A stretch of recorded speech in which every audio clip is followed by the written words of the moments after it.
All right. Hello, everyone. Thank you so much for opening. My name is Ransom Nyima. I'm a medical student studying radiography, my third year, soon to be my fourth year. And apart from my medical studies, I'm also a top rated medical content writer. And I write medical blogs, medical content, medical articles, educational medical, materials, patient care materials, and I also have a YouTube, right? And today I have an amazing guest speaker. Mm. She's a dental therapist, and she was one of the best. She is not one of, she's the best graduating student in her school, and she was given the opportunity to work. They retained her, to work as a lecturer in there, and she's also practicing in the hospital care setting. So Adedoyin, could you introduce yourself to the audience? Okay, hi everyone. Good morning. Hi, Ransom. Thank you for the opportunity to be here. I do appreciate it. It's an honor. So my name is Adeboale Adedoyin, and I'm a dental therapist and also a lecturer, more like a graduate assistant outside the country. But in Nigeria, I'm a lecturer, and I also practice in the clinic. I carry out preventive treatments, and I love to go on outreaches too. Presently, I'm pursuing a master's degree in public health. Mm, mm, mm, mm. Wow, that was an amazing introduction. Adedoyin. Wait, before you have a question, some questions for you to answer for the public. Are you ready? Yes, I am. So before I ask you the question, we have three specialties that are really confusing in the profession you're doing, right? You have dentistry, right? We Yeah. have dental therapy, we have dental technology. So could you just throw some differences on those professions so we can be more enlightened about it? Okay, so there are actually four cadres in the dental field, not three. We have the dentist, we have dental therapists, we have dental technologists, and we have dental nurses. So just like we have nurses in the medical field, we have dental nurses, nurses that are majorly trained in the dental field. So dentists are the dental doctors, right? They are the ones that focuses majorly on curative treatments. That's like the best explanation. Curative, they treat the curing part. They are the ones that will go, they will do the fillings, extractions, and everything. While dental therapist focuses on the preventive aspects of dentistry. Preventive. So you're talking about scaling and polishing, deep curettage, treatments that are focused on preventing oral diseases. So that's where dental therapists come in. Then dental technologies are just, they majorly focus on making prostheses. They fabricate prostheses. And when I mean prostheses, I mean artificial, maybe artificial teeth, artificial palate, anything artificial, crowns, and all those appliances, prostheses. That's what we call it in dental. So that's their own area of focus. That's what they do. Then dental nurses are just the like the nurses. They are the ones that assist the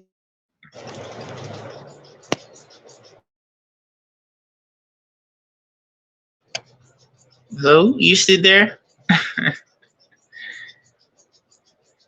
Hello.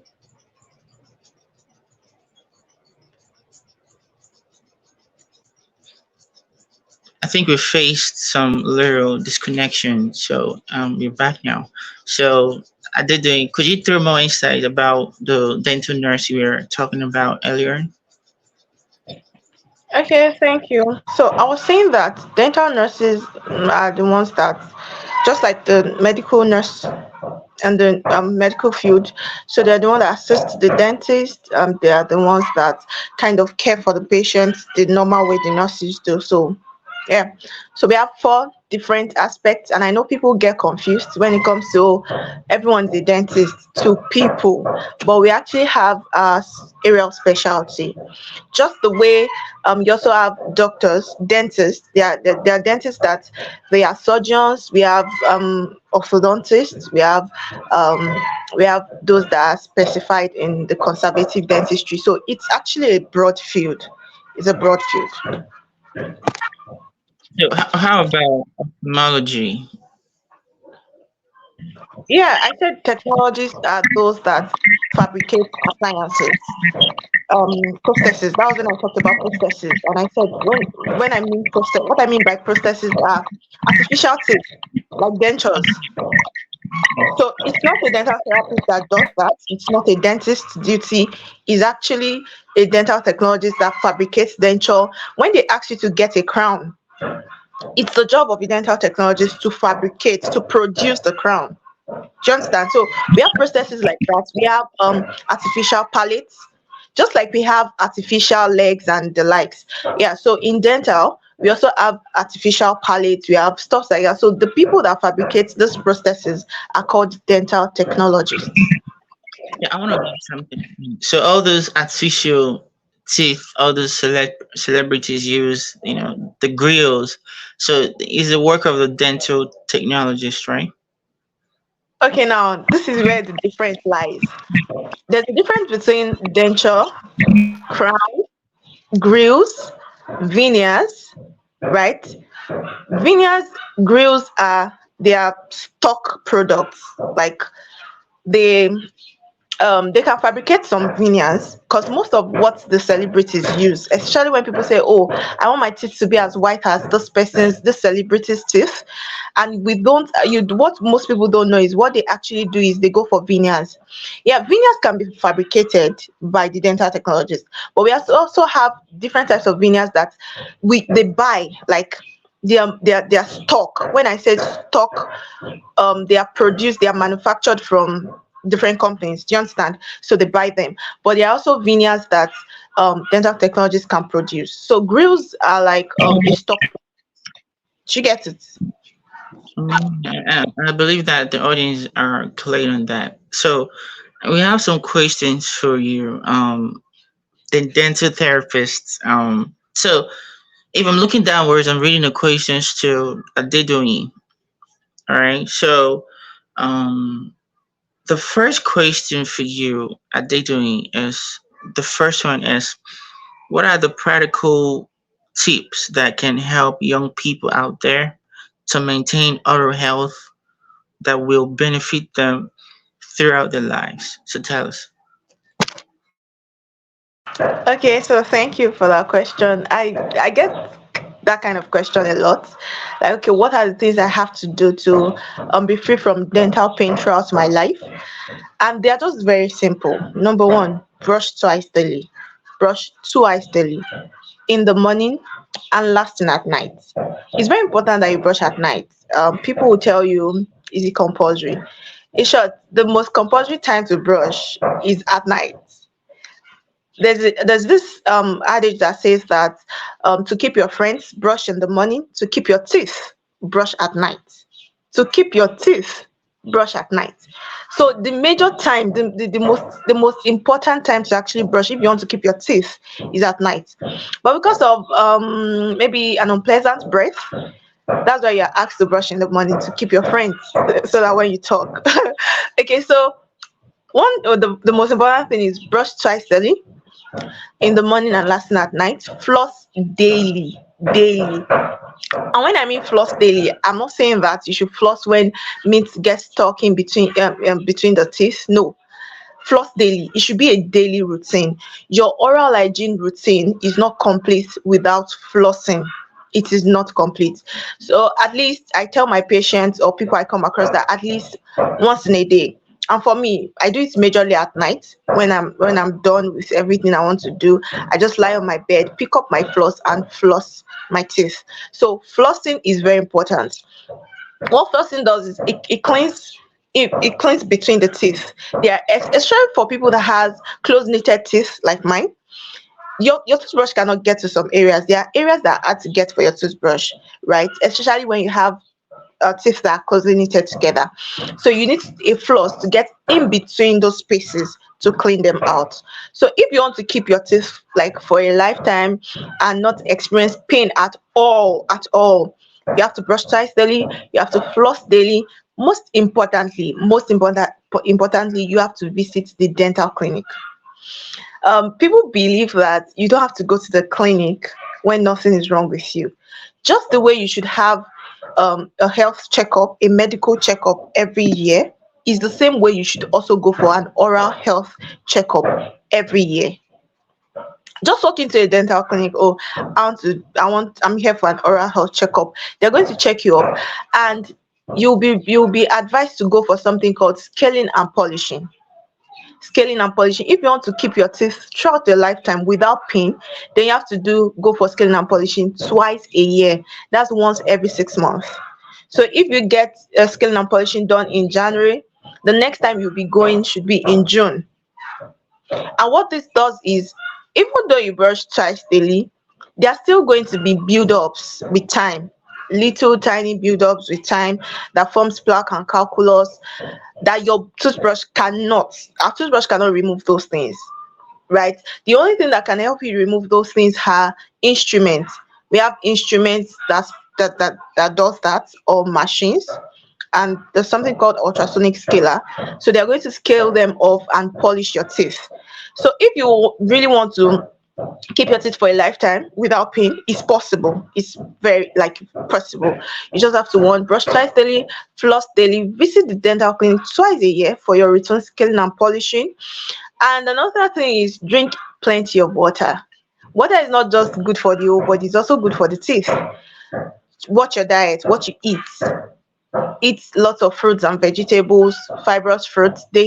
What they do is they stimulate the production of saliva, and when you have enough salivary flow in your mouth, it actually helps with natural cleansing of the mouth.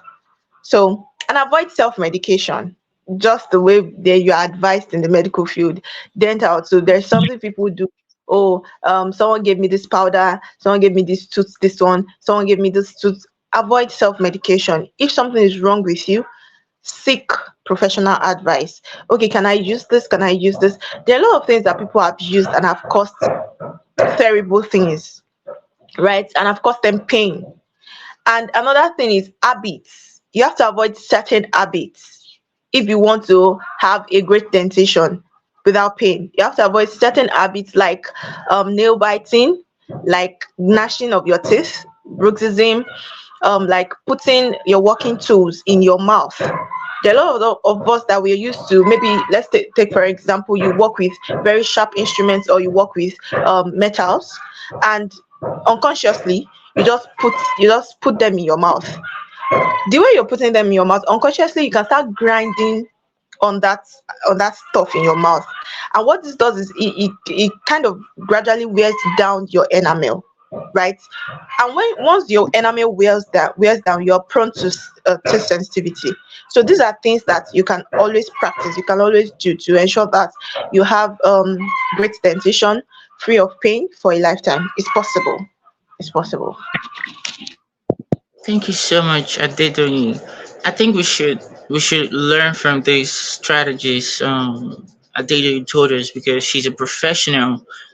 She's a licensed dental therapist, so she got the license to talk to us about these. And so thank you so much for sharing that with us, Adedoni. So that draws me to the second question. So before I ask you the second question, when you talk about flossing, right? What are the materials you use for flossing? Could you tell us? Because I know that we can use water to floss, right? So can you tell me all the materials we can use to floss? You know. Okay, so we can use water to floss. It doesn't mean that you can just pour water in your mouth and that flosses your mouth. No. When you hear water to floss, there's something called water flosser.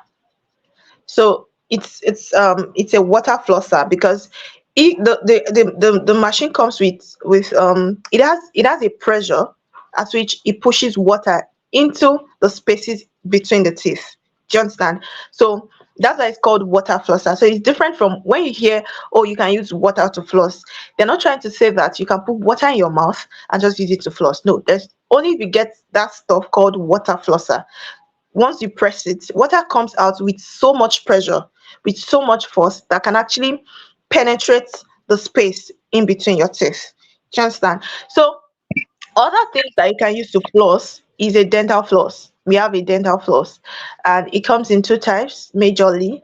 We have the one that comes with the plastic. It has a plastic that you can hold, and we have the thread like one, the one that comes in. It looks like a thread. You can always drag it out and cut it. So that one is not very easy for people to use. So I advise people to use the plastic one, where you can hold and its manipulation is easy.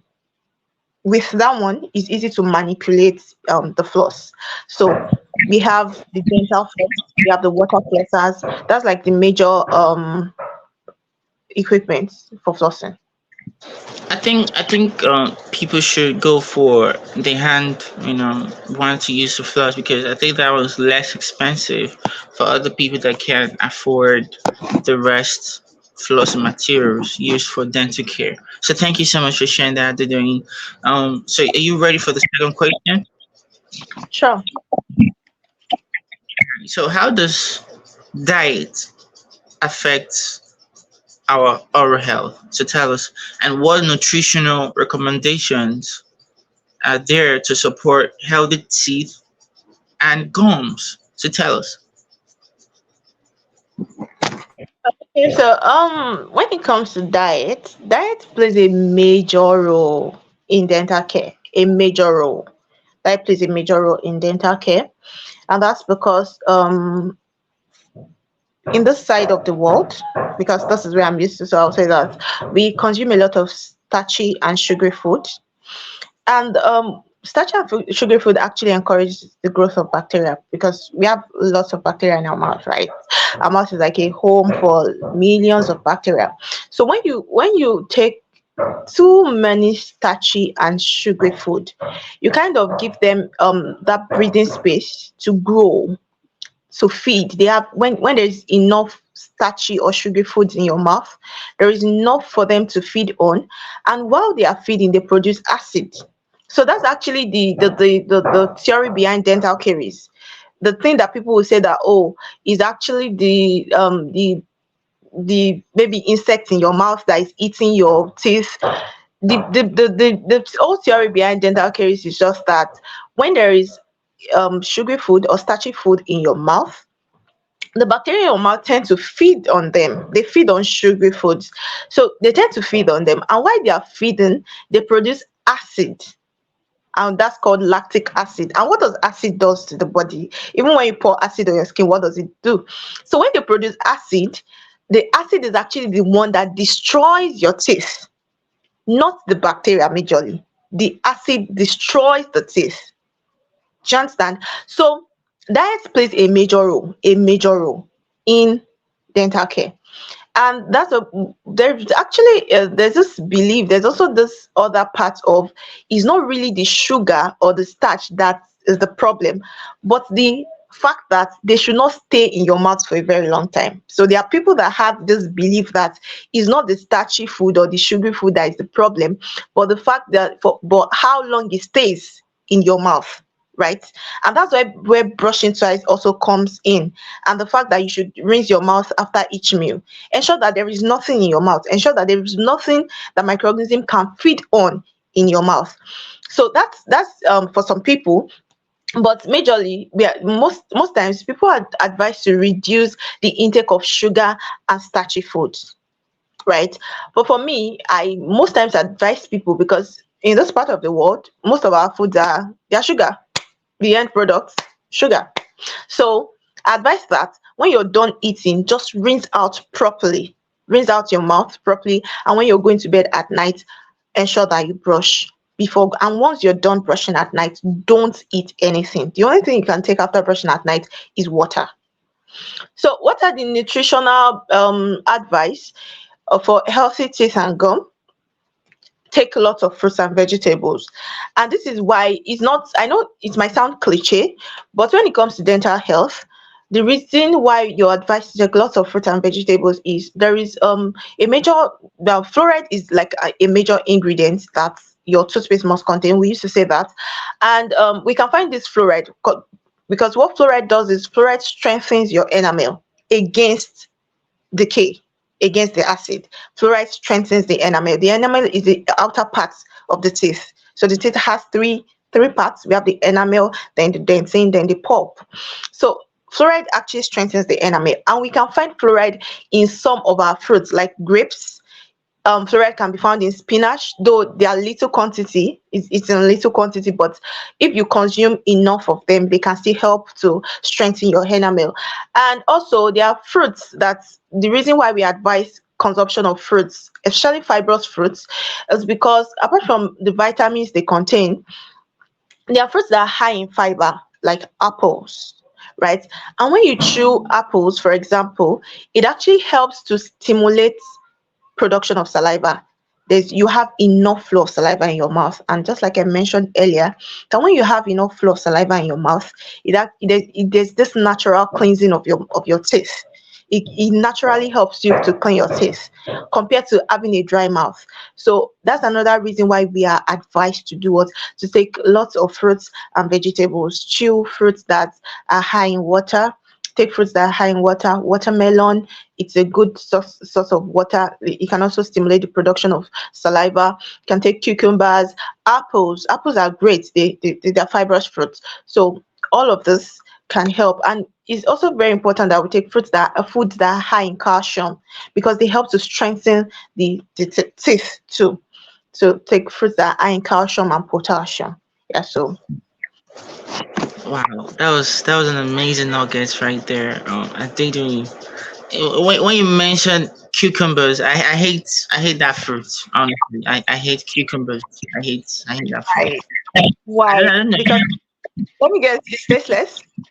I, I just really like that fruit. But thank you so much for sharing all those recommendations for us, and I believe that the audience greatly adore and learn something from it. And I believe that young people and the audience out there should mind the weight they eat, the diets they're eating or something like that, to avoid some problems in their oral health. And thank you so much for sharing the nutritional recommendations for you know people out there to support their teeth and their gums to be in healthy form. So thank you so much for sharing that. Doing. So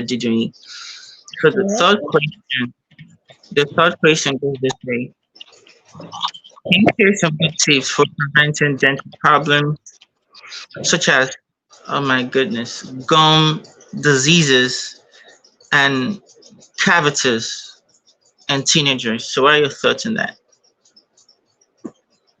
Sorry, I didn't get that. I didn't get the question. Okay, so I'll repeat. All right. Can you share some good tips for preventing dental problems such as cavities and gum diseases, especially in teenagers? Okay. Tips for preventing oral problems like gum diseases. They are just similar to the tips I mentioned before earlier, and that is brushing twice daily, flossing. The truth is, I love to tell people that a lot of dental problems can be prevented. Almost all dental problems can be prevented if you adhere to these instructions. Brushing twice daily, flossing daily. I've seen people that I came across maybe during my outreach program, and they will tell you that it's a genetic thing. It's a genetic thing that in their family they all have dental problems. And I used to tell them that, you know what, it all you need to do is adhere to these things and you'll see a difference. Like, you're not going to follow suit with, oh, in my family we usually have dental problems. When you see, a genetic plays a role, right? But it's a small role, really really small. It all boils down to you. And that's why I said the tips are just, they're the same. Brush twice daily, floss daily, take enough of water. In short, ensure you're hydrated. Take enough of water, especially when you notice that you don't have enough flow of saliva in your mouth, because a dry mouth will encourage different oral diseases. Once your mouth is dry, you don't have constant flow of saliva, you don't take water, it will encourage different oral diseases. So take enough water, take lots of fruits and vegetables, avoid certain habits, especially in teenagers. Avoid smoking. Smoking is just one of the most predisposing factor for gum disease.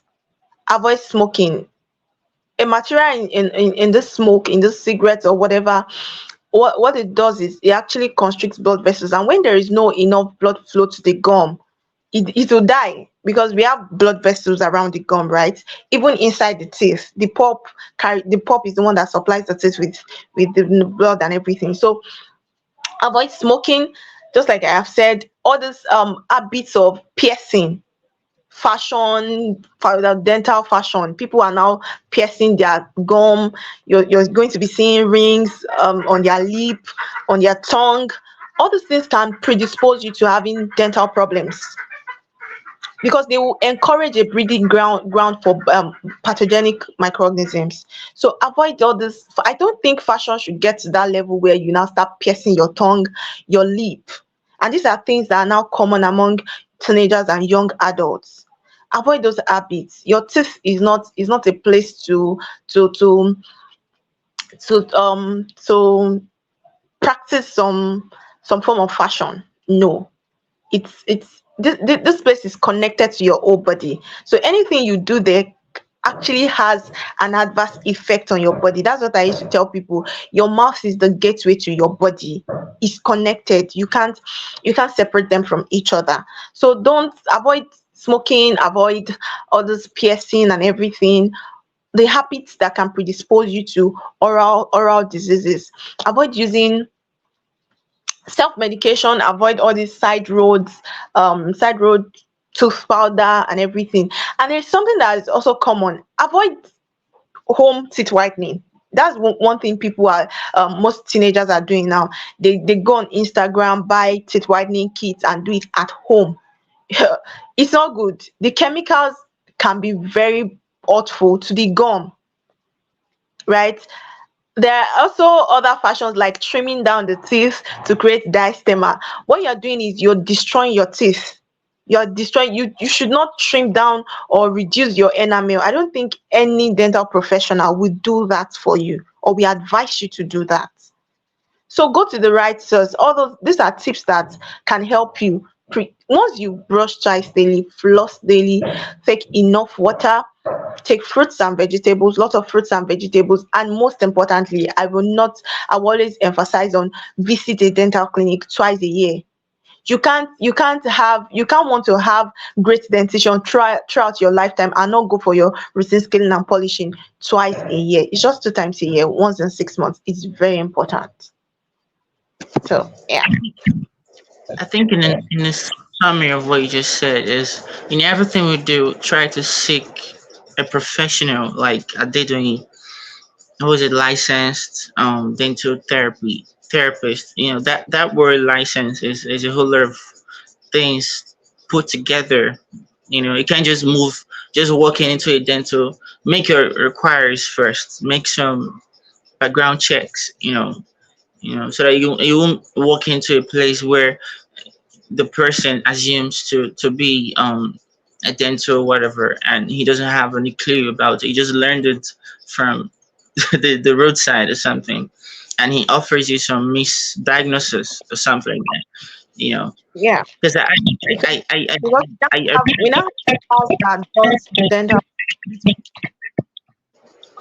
because I read you said something. What did you say?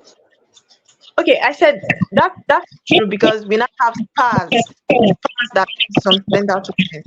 I see people tell okay, there was this lady I was saying, oh, she went to whiten her teeth in a I think she had issues with her gum after the whitening, and I was asking, who whitened your teeth? Where? After so many questions, I got to know that she went to a spa. A spa is not a dental clinic. Like How? A spa is not a dental clinic, so we should learn the difference. This is your health we are talking about, and you should not joke with it. You see the point? You see what I just said about the licensing is very important. It's not very very important. Even though the person you're going to meet has 40 years of experience and don't have a license, I think it's a red flag.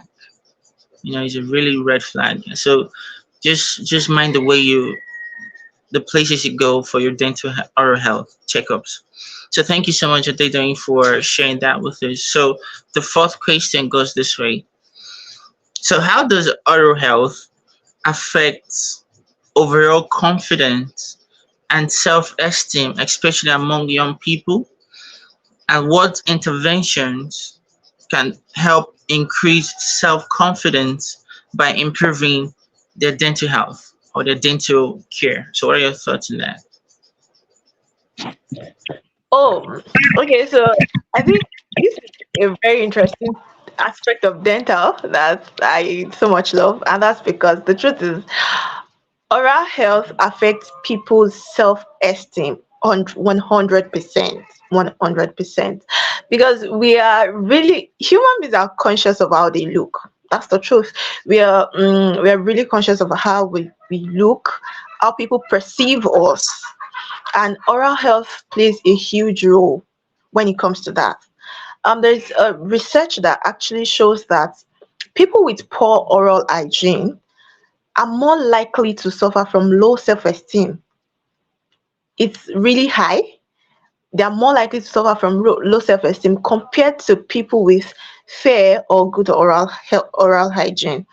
And there's also this belief that people will always say that when people see you, 100% of the time, the things they focus on, your hair, your look, your clothes, and 40% out of that 100%, they're focusing on your smile and your teeth.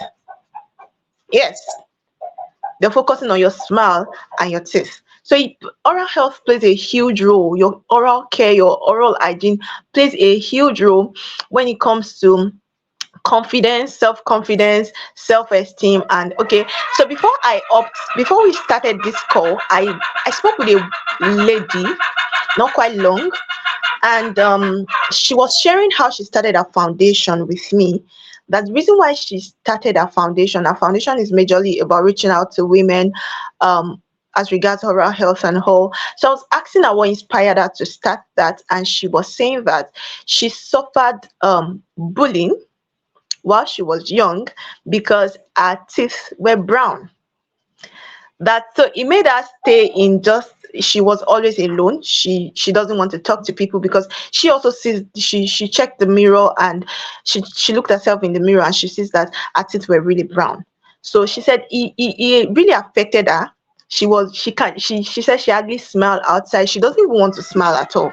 Do you understand? So it affected the way people perceive her. Number one, it affected the way she sees herself.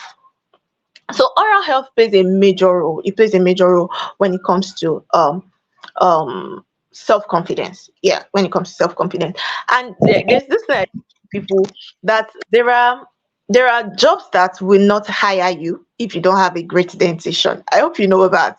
There are jobs that if you don't have a nice smile, a beautiful smile, they won't hire you. Yeah. Really? You don't know. Okay, why do you think people go as far as whitening their teeth? Why do you think celebrities go as far as getting veneers? Because they are in the faces of people, right? They are in the faces of people. They okay. I don't know. There was a time I was here. I listened to a story of a celebrity, and she was saying that they told her that she was the best person for the job, but they couldn't give her, or they will not want to give her because of her dentition. That she has to go and work on her dentition. So there are jobs that if you have to be in the faces of people, you have to have a nice, like a nice dentition. You have to have a great smile. You have to have, and another part is beyond just great dentition is the odor that the breath. Even the other way can affect your self-esteem if you don't have great mouth, great breath, if your breath is really bad, your friends, even your immediate family, they are going to move back. You're going to see the way people react when you try to talk. Just a good afternoon, and you're seeing the way people just oh, good afternoon, like from a distance, because of the what? Because of the breath. And it will affect such a person. When you say that people don't really want to stay around you, people are avoiding you, and it's because of your breath, it will affect the person's self-esteem, it will affect the person's confidence. So he has a whole lot to play. He plays a huge role when it comes to self-confidence and self-esteem. Wow, that was a lot there, honestly, and I believe that the audience, greatly appreciates what you just said, and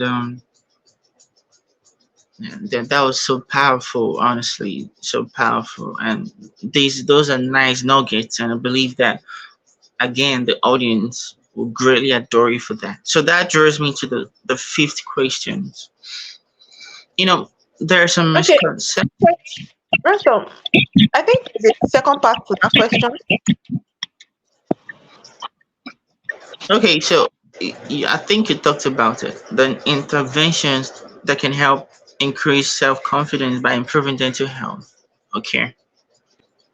Okay, so the interventions that can help, I think number one, I think that would be proper oral health education. Yeah. And when I mean proper oral health education, it's not just to teenagers or young adults. It will start from parents, mothers, fathers. And why I said parents, mothers, fathers is because when it comes to having a great set of dentition, right, habit plays a huge role. And now I'm not talking about the breath part, I'm talking about how your teeth appears, right? Habit plays a huge role when it comes to that. So one of the major intervention is to health educate people. Ensure that people are informed that there are habits that can actually affect people's dentition, your child's dentition. And in the long run, when they become adults, it can affect their self-esteem. So like Tom sucking, there are mothers that will even encourage their children to like, oh, so you don't disturb me. The baby has been crying. Please just put the thumb, allow the baby. And you don't know that what Tom sucking does is Tom sucking actually pushes the force from the thumb that is exerted on the anterior teeth, pushes the anterior teeth out. And that's why you see people with, sometimes you see people with protruded anteriors, and their lip cannot come together, right? Those are habits. Tongue sucking, lip sucking, all these habits can affect the way a child's dentition appears. And in the long run, when they become adults, let's take for instance, you have a child that you even encouraged the child to tongue suck for a very long time, and when the permanent teeth was coming out, the permanent teeth came out protruded. It's out, and the lip cannot come together. Are you trying to tell me that it will affect the child's self-esteem? It will affect the child's self-esteem because, especially in this part of the world where people can bully you for any reason, for anything, they will start calling the child names like, oh, maybe you see your teeth and everything. So habits, they play a huge role. When people are informed, especially parents, when they are informed that these things can affect your child's dental health, things like um, uh, bedtime sucking. There are parents that, because they want to sleep, they are going to leave their feeding bottles in the child's mouth. All this can also contributes to affecting a child's confidence in the long run, because they tend to develop what we call rampant caries when you leave when you leave their feeding bottles in their mouth, right?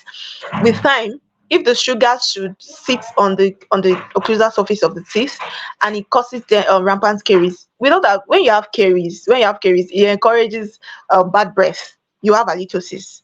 Yeah, you have halitosis. So this, in a long run, will affect someone's self-esteem. When you can't talk outside, people don't even want to move close to you because your mouth stinks. So all of this, so when there is proper health education, when people are informed, when people are informed, it will greatly help. And when it comes to adults, maybe you have a great self-esteem, but it's your breath that is affecting your confidence, the bad breath. Proper health education too can help people understand that, okay, this is what I am doing wrong. This is what I am doing wrong. This is what I should be doing to do what, to combat this problem. This is why I have this problem. So it all boils down to proper health education. Make people informed, and that's why I feel like we need more professionals to speak up, health educate people, use use different platforms, social media. People are almost everyone is on social media right now. So we can use different platforms to health educate people. When people are informed, we can have a healthy society. Thank you. Hmm. No, I don't know. I don't know. I don't know what to say. Honestly, you've summed everything up. You've really summed everything up, and I think this helps many people out there, including me. On how to, the do's and don'ts not to do. In order to have a healthy, you know, teeth and your gums to be intact as well. So thank you so much for sharing that with us. Aditoni. So that draws me back to the fifth question. So, what misconceptions do young people have about oral health, and how can they be resolved, and be corrected? Because, like you said about quality oral health education, there are people that have some misconceptions about those kinds of oral health, education stuff. So how can they be resolved and be corrected as well, as a professional you are? Okay. So, I think there are several, I won't say a lot of misconceptions, but there are several that I know of and I've heard people say. And one of which will be brushing. Brushing alone is enough. Like, I don't have to do anything. It should, like, people have this belief that it's just the teeth. There is no big deal. Brushing is enough.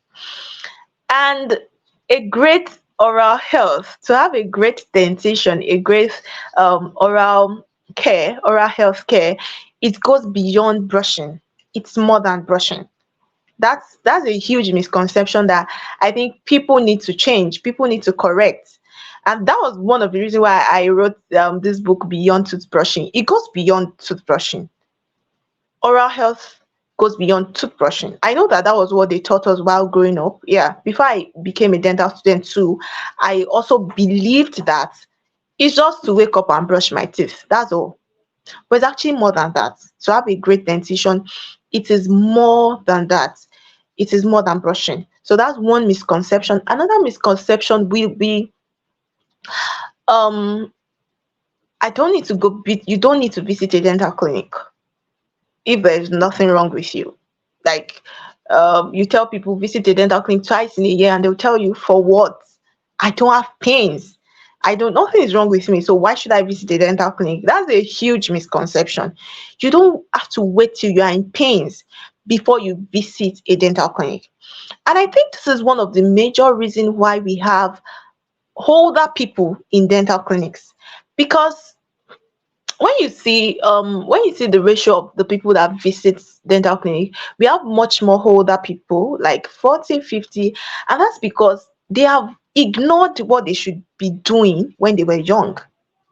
If they've been going for scaling and polishing, they will not end up being a regular dental patient at 50, 60.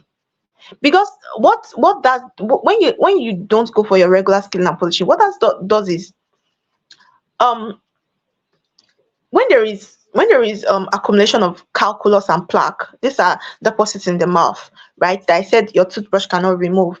With time, they eat up your gum. With time, it takes time. And by the time you're 50, you say that your teeth, or you're 60, your teeth they are not strong again, because what that thing does is, what calculus does is, it destroys the gum, it destroys the gingiva. And the gum is the foundation, is what actually holds the teeth in place, right? So when it keeps destroying it, you end up being a dental patient, because by the time the person is 60, you're at 60, and almost all the teeth are falling, or or you're 50, you're already having issues with your gum. Do you understand? So that's a huge misconception. You don't have to wait till you have pain before you visit a dental clinic. You should at least twice a year visit a dental clinic for your routine scaling and polishing. So another misconception, yeah, and this is very common, the fact that people believe that dental problems, they are not it's not a big deal. Like, the fact that you have dental caries is not a big deal. There's this popular saying that people will say that, oh, teeth no dey kill oh, as like teeth problems don't kill, right? And it's not true. It's not true. With over 5 years in dental field, I will say that I'll say that teeth problems can kill. In short, there was a time I went on practical and a patient we lost a patient because of dental caries, something as small as dental caries. She was treating herself at home, self-medicating, now, battery water, different kind of treatments. Before you know it, the infection spread down to her neck, became big. She had an abscess. The abscess was spreading down into her body system, and they were still at home. So by the time they brought her to the clinic, it was late. She already had sepsis, right? So people think dental problem cannot kill. They just have this. It's just teeth now. It's just teeth. Dental problem kills. Yes, it can. It can. And I think people need to start seeing that. I think on LinkedIn, someone once made a comment underneath my post one day that she lost her boss due to a dental problem. So dental problem kills, and this is like the major misconception I've seen and maybe heard so far. Yeah, and the intervention will be just like I said, health education, quality health education. When people are informed, they are going to know that, yeah, those things, the dental problems are real. Yeah, it's real. People know that dental problems are real. Yeah, they know that it can even affect your productivity. Yes, but they just feel like it cannot kill. There is no big deal. But when there is um enough oral health education, and I will always say that it boils down to oral health education. Like, the level of information when it comes to oral health is so low. People are not informed. People are not informed at all.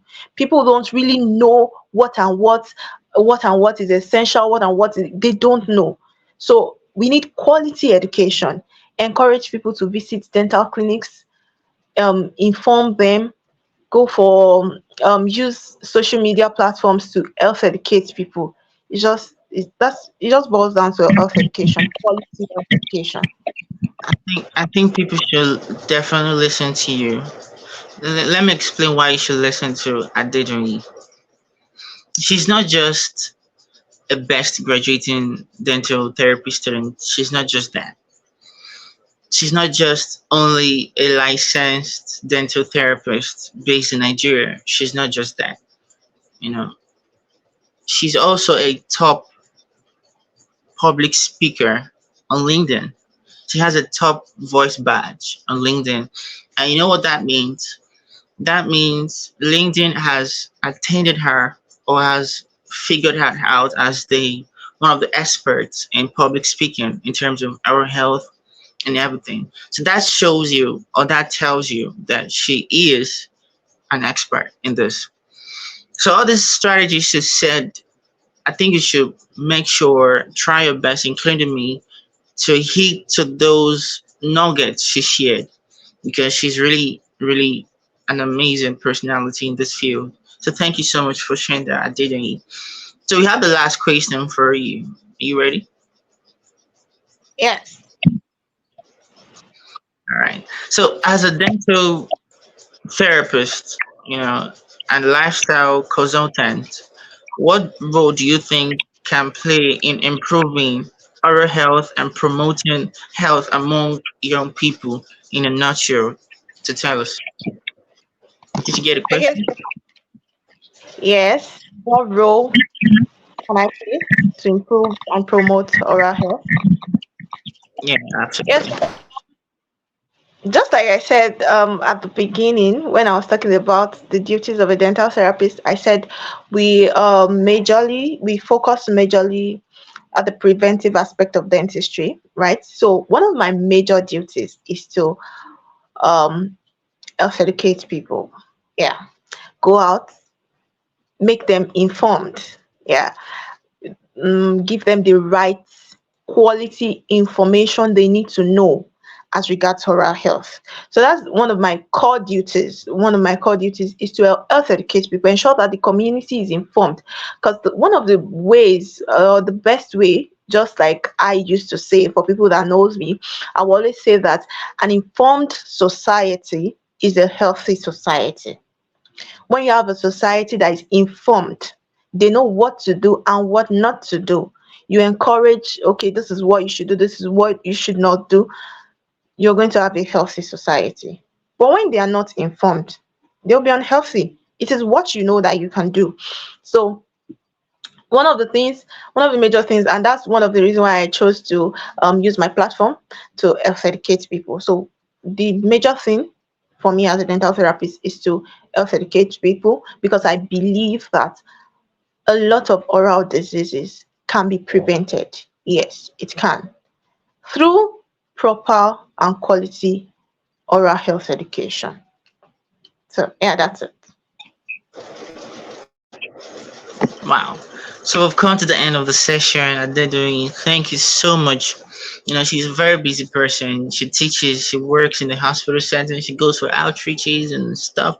She's really busy and she had time to come on as a guest speaker to talk to us about in the generality of our health. So thank you so much, Adedori, for hopping on as a guest speaker and for share your own narratives on these questions for the audience to get enlightened about things related to oral health. So, in your last, what are your last words for the audience before we wrap up the session? Totally. Okay, so before I say my last word, I also want to say thank you for the honor. Thank you for inviting me. Thank you for, yeah, it's an honor and I appreciate it. So, my last word would be your oral health is as important as your general health.